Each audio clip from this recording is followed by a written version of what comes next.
वसीम अकरम की पाक भारत मैच में इब्रार अहमद की आउटस्टैंडिंग बॉल जिसने आउट करके रख दिया था शुभमन गिल को, उस पर एक कंट्रोवर्शियल किस्म की स्टेटमेंट आ गई है। लेकिन इस स्टेटमेंट के बाद बहुत बड़ा एक पंडोरा बॉक्स खुलकर रह गया है और हर कोई इसमें अपना हिस्सा डालता हुआ चला रहा है। हम सबसे पहले आपको ये स्टेटमेंट बताने से पहले बताते चले कि हुआ क्या। इब्रार अहमद जो कि पाकिस्तान के एक बहुत ही मायानाज किस्म के स्पिन बॉलर हैं, लेकिन शुभमन गिल उन्हें खातिर में नहीं लेकर आ रहे थे और अपनी शॉट से उन्होंने चकरा के रखा होता पाकिस्तानी बॉलर्स पे। लेकिन इब्रार अहमद की एक ऐसी बॉल आई कि शुभमन गिल भी चकरा कर रह गए और उन्हें पता भी नहीं चल सका, उनकी वेज उखड़ गई।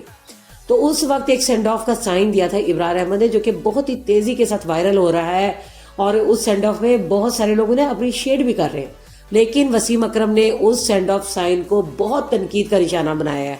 वो उसको बिल्कुल गलत जेस्चर करार दे रहे हैं। उनका कहने का मतलब ये है कि आपकी टीम हार रही है मैच और आप इस तरीके से सेंड ऑफ दे रहे हैं, ये क्या तरीका है, आप क्या इसमें तासुर रखेंगे। और वो इतनी सारी शॉटें मार के गया है, उसके बाद ना यानी आप ऐसे इस किस्म के तासुरात दे रहे हैं। तो उनकी इस स्टेटमेंट में एक तनवीर अहमद हमारे साबका क्रिकेटर हैं, उन्होंने बहुत स्ट्रेट फॉरवर्डली बोला है। वो बोले कि क्यों आप क्या उन्हें भी बोलेंगे, हार्दिक पांड्या को।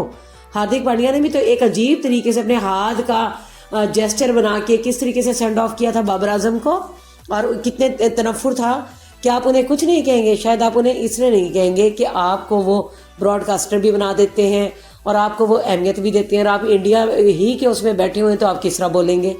तो इस पर लोग उन्हें बहुत ज़्यादा अप्रिशिएट कर रहे हैं, क्योंकि अगर कुछ भी है, ये बाबर आजम को आउट करने पे हार्दिक पांड्या का बहुत बुरा जेस्चर था, तो क्यों नहीं कर सकता हमारा बॉलर इसी तरीके से इंडियंस पे। और उन्होंने जब विकेट ली इब्रार अहमद ने, जब किसी को तवक्को ही नहीं थी और उस बॉल की खुद शुभमन गिल को समझ नहीं आई थी, वो काफ़ी देर तक तो वो खड़े के खड़े रह गए थे। और इस बॉल को बॉल ऑफ द टूर्नामेंट करार दिया जा रहा है और हर कोई अप्रिशिएट कर रहा है, यहाँ तक कि इंडिया में भी इस को बहुत ही तरीके से सराहा जा रहा है। इब्रार अहमद, जिनको ऐसा खिलाड़ी कहा जाता था, नज़रअंदाज किया जाता था, लेकिन उन्होंने अपनी पूरी स्पेशलिटी दिखाई है और उन्होंने ये दिखा दिया है कि वो एक आला पाए के बन सकते हैं। इस पर जरूर